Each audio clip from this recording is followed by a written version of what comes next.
Welcome back for another day. So what I am doing is putting in sound deadener.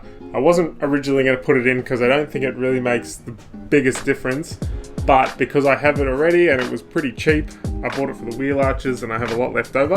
I'm going to put it in all the big kind of panels just because I got it and I don't really want to waste it. So I'll see if I can get a really good comparison of the two before and after. Alright, so I've been driving around with these covers that I made for the wheel arches for a couple of days, and what I've noticed is when it's wet, it's pretty loud in the van. I think the water's splashing up on the tyres and hitting the wheel arches, and it's making like a real tinny noise.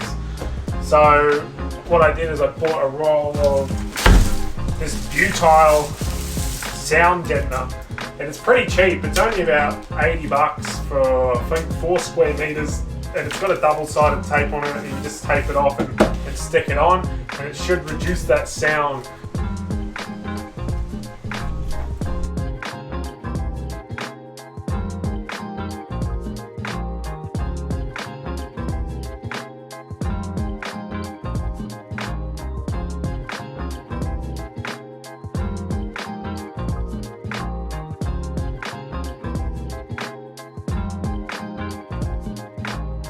Okay, so this is the center of the roof, so it's the loudest kind of noise, so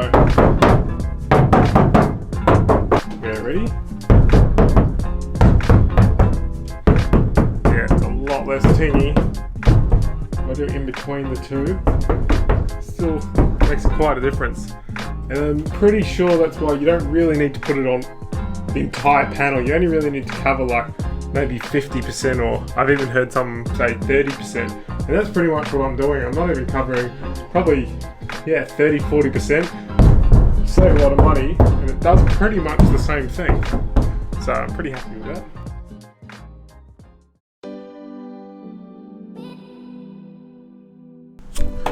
Welcome back. It's another day. I've finished the sound deadening on the van, so it's now time to put in the insulation for the walls and the roof.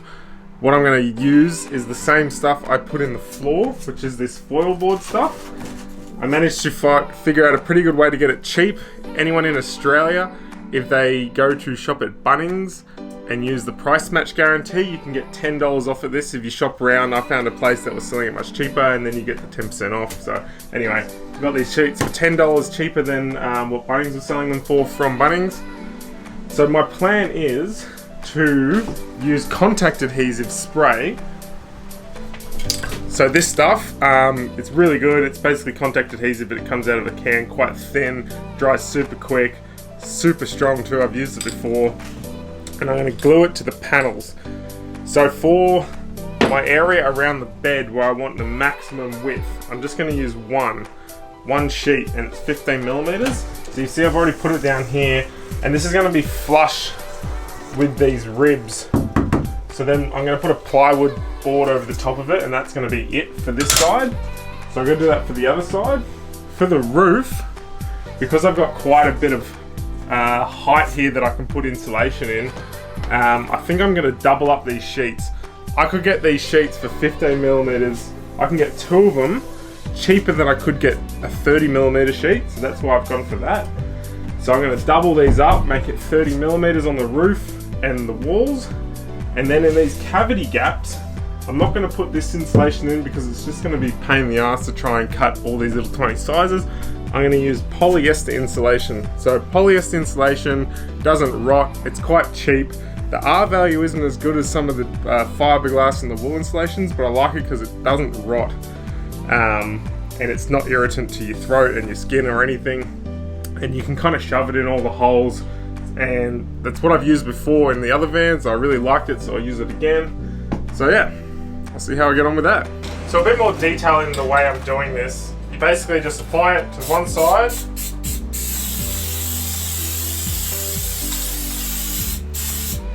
And then the wall.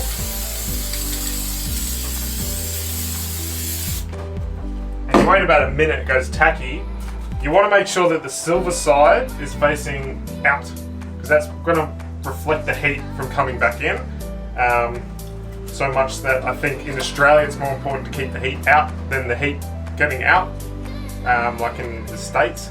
So I think that's my my theory there, and then I'll wait a couple minutes.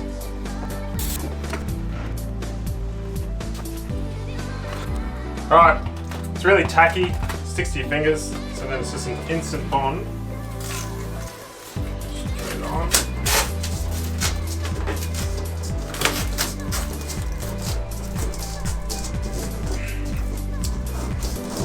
And that's going to be permanent. And what I found as well, I didn't put the sound deadening on this wall because I wanted to kind of keep the thickness to a minimum, but gluing these panels on pretty much does the same thing. It stops the sound resonating through the panels, which is essentially what that sound deadening stuff does.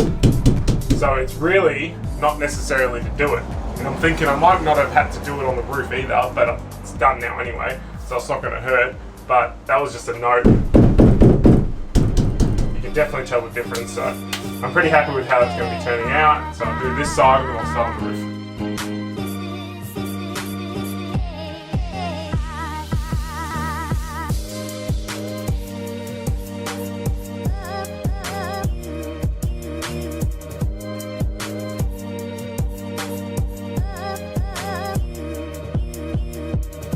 Okay, so I've done putting the first layer up. I'm now putting the second layer to make my 30mm thick.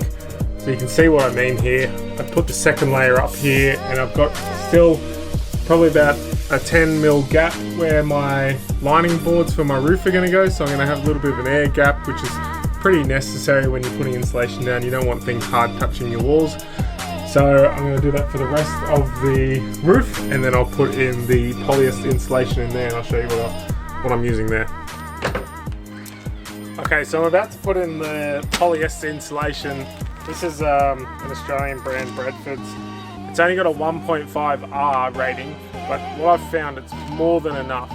Everyone's got their own opinions when it comes to insulation, but from what I've experienced in my van in New Zealand, where I used pretty much the exact same stuff and it was even thinner, in winter we were getting ice on our front windscreen, but inside we were still toasty. So I'm thinking proof and concept is right there. So that's what I'm going to go with. I'm going to fill the gaps, all the gaps, the big gaps that I can't get the foil board into, and that'll be it, pretty much insulation for the whole van. So this stuff is made from 80% recycled polyester. It's 90mm thick. My wall cavity is 110mm thick, so it's going to be perfect. You get that little buffer between your wall and your insulation so they're not touching. This is for an Australian touring van. It doesn't get as cold here as it does in North America, so the insulation I'm using isn't that rated for cold weather. It will protect me a lot from the cool and the warmer days, but having said that, this is, yeah, again, an Australian touring van, so just keep that in mind.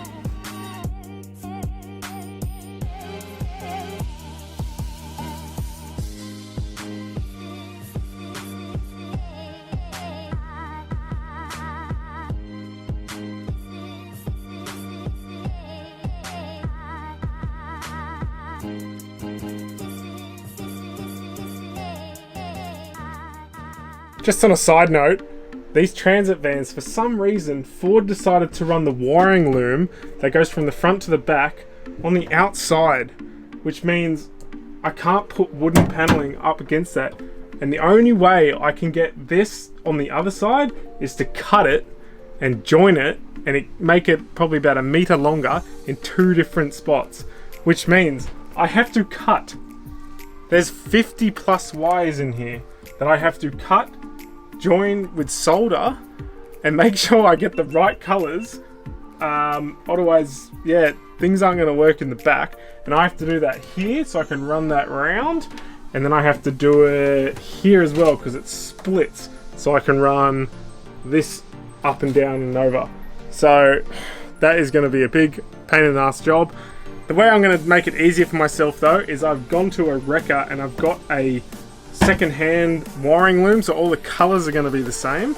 So hopefully it's just going to be a case of cutting the wires, joining the colors, probably making sure that there's only one set of color, and then wiring it all up again. So I'm not looking forward to that. So this is me about halfway through doing one of the joins. I've labeled every join with a number just to get it right, as I did find there were multiple colors in the same loom. So it did take me about 2 days to do it, but it was the only way I figured I could do it.